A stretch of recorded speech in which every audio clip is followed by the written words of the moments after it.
This is the Memory Palace. I'm Nate DiMeo. They had to figure out what to do with the place. It had been nearly 10 years since Congress had moved out. They'd used the room, 2 stories tall, stately sandstone columns, as the main chamber for the House of Representatives since right after the War of 1812. The British had burned down the old one. But Congress was growing out of it. The number of states had nearly doubled since they'd started meeting in that room, and this was a country of big dreams. How were all those future representatives of those as yet undrawn districts in those as yet unadmitted states going to fit? So they built an addition to the Capitol and moved into a new chamber in 1857, where congresswomen and men deliberate still. But the old chamber, the old hall of the House as they called it, was sitting there collecting cobwebs. And stuff, just boxes, extra chairs, dust-covered draperies rolled up and set aside like a piece of exercise equipment bought off an infomercial and then abandoned in the old bedroom of a kid off at college. And no one wanted that. This was a historic space, where the Marquis de Lafayette addressed Congress during his victory lap of America. Where that body had debated and voted on laws that had charted the course of a nation in its first half-century. Where former President John Quincy Adams had a massive stroke and collapsed face first onto his desk, and never recovered. But then a senator from Vermont had an idea that people thought was worthy of the room. And this guy was kind of on a roll back then. It was 1864, still in the thick of the Civil War, and Senator Justin Smith Morrill had been taking advantage of the fact that you could get a lot done without intransigent southern state lawmakers around, and was just passing bills left and right. And one of them turned the former congressional chamber turned ornate neoclassical junk room into an art gallery, into National Statuary Hall. And since then, each state has been allowed to display 2 statues there. 2 sculptures of heroic but reasonable size, depicting 2 of her native sons or daughters, though Senator Morrill really didn't have daughters in mind, in order to embody their home state's contribution to the country, such that, here's a quote from the senator, "Pilgrims from all parts of the Union, as well as foreign lands, may come and behold a gallery filled with such American manhood, as succeeding generations will delight to honor, and see also the actual form and mold of those who have inerasably fixed their names on the pages of history." And so who do you pick? Who in your history? Who of all the people who made their homes in the lands enclosed within the borders of your state? Which of all the lives lived in that territory with their various joys and trials and labors, dreams fulfilled and not? Which 2 of the countless dead will you raise up to represent the best of you? It's an odd exercise. They say that every New Year's Eve at midnight the statues come alive. And I don't believe for a second that anyone believes that for a second, but they say it. It's part of the spiel tour guides give to visitors.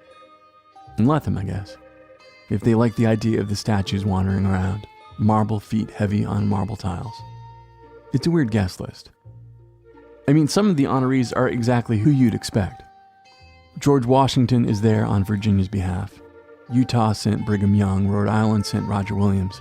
But there too is the last territorial governor of Idaho, stepping down from his pedestal to mingle.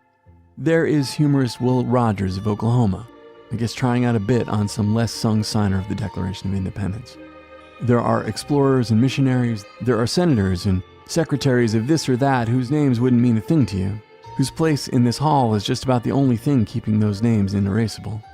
There is King Kamehameha, the unifier of Hawaii. There are inventors of the steamboat and the television, the first person to remove an ovarian cyst. Gerald Ford, the author of Ben-Hur, the president of the National Women's Temperance Movement, a not particularly famous astronaut, a painter of the American West. A seemingly arbitrary assembly. But these things are never arbitrary. Each of the statues in Statuary Hall, each of the people whose lives and contributions were not only deemed worthy of elevating in this way, but the most worthy, were chosen at a particular time by particular people. And so at the turn of the last century, when Kansas legislators were debating who to send, and a friend of theirs, a former legislator and a one-term governor, a longtime public servant, by all accounts a lovely man, died, they were pretty broken up about it. Next thing you know, there was a memorial in National Statuary Hall to George Washington Glick, whose last public office was pension manager for the city of Topeka, alongside regular George Washington. Each statue has a story about a moment in time and a constituency, a group of the living who wanted to say something to the world about their state and themselves by plucking this person from the ranks of the dead. And we can be charmed or annoyed or whatever you want to be by the likes of the Glicks in the hall and by the people who put them there. And we can be encouraged or inspired, or I guess annoyed if you have some weird axe to grind, by the recent influx of women, bringing the paltry total in the hall to 9, or the 4 Native Americans who have been sent by people in state houses as a small way of saying something different about what made America.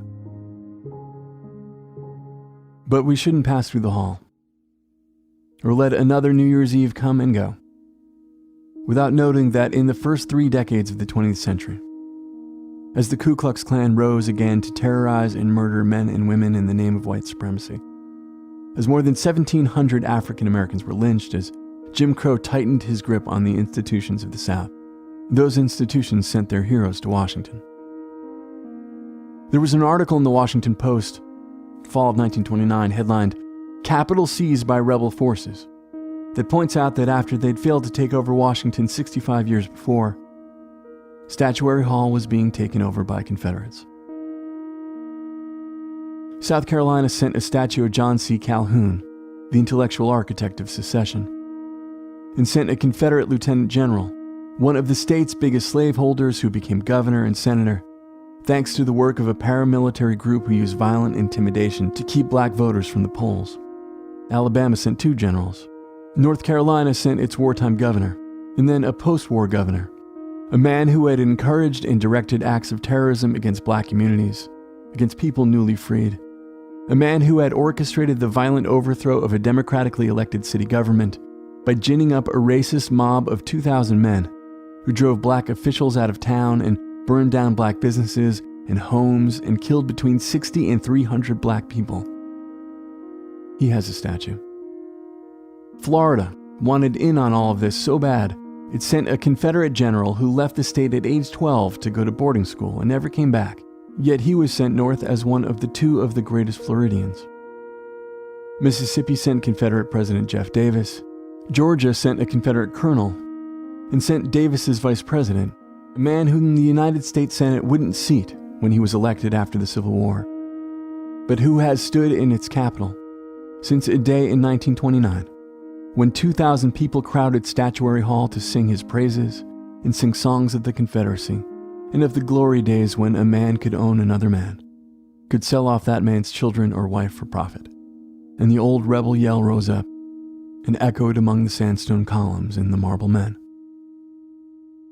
These things are never arbitrary. They are the results of choices made by people once. And so let's note a choice made a short time ago by the people elected to make laws for the people of Florida, who 2 years before had decided to remove their Confederate general from Statuary Hall. 9 African American men and women had recently been shot and killed by a white supremacist in a church in South Carolina, and these people in Florida saw it as a small way to say something different about America. And now they have commissioned a sculpture of Mary McLeod Bethune, which will one day stand in Statuary Hall, an African-American woman who was born in South Carolina 10 years after the Civil War, on a farm that was still owned by the man who once owned her parents, where they still worked the land. And where she did too, she would later say that by the time she was 9 years old, she could pick 250 pounds of cotton in a single day. But when she was a teenager, a missionary opened up a school for black children in a town 12 miles away, so she walked 24 miles every day and became the only of her parents' 17 children to get an education. She got a scholarship to a seminary in Chicago where she studied to be a missionary, wanting to one day teach kids in Africa. But she decided instead to help kids here. She founded the Literary and Industrial Training School for Negro girls in Daytona, Florida. It was right next to the city dump. She and the parents and folks from her church would make pies and ice cream and sell them to the men who shoveled trash next door to raise money to buy books and inkwells.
This episode of The Memory Palace was written and produced by me, Nate DiMeo, with engineering assistance from Elizabeth Aubert, and particularly invaluable research assistance on this one from Eliza McGraw. This show is a proud member of Radiotopia from PRX. We get ad-serving technology from AdZerk. Our ad music comes from JD Sampson. If your company would like to advertise on The Memory Palace, and why wouldn't you? Drop a line to sponsor@radiotopia.fm. That is sponsor@radiotopia.fm. If you want to send me a note about anything at all, you can send it to nate@thememorypalace.us. Can't always write back. I try to. I end up not sometimes. But I do always read them, and they are always welcome. If you're in the Austin, Texas area on April 12th, come see and hear me tell stories at my live show at the North Door. You can find a link to tickets at thememorypalace.us/events. That's April 12th, 2018. By the way, I once got a note from some poor woman who was listening to an old episode and heard me talk about a show on June 16th and said, "That's today," and then hustled over to the venue in Milwaukee for a show that happened the year before. Apologies again to her for that confusion. One last thing, from time to time, I like to tell you about other shows in the Radiotopia family.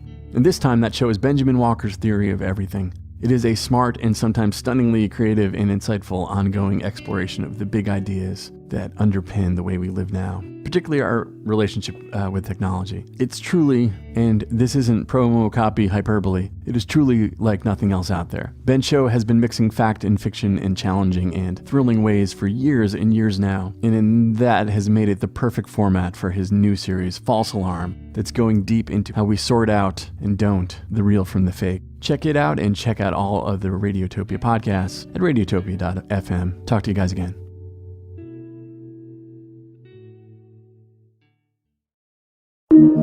Radiotopia.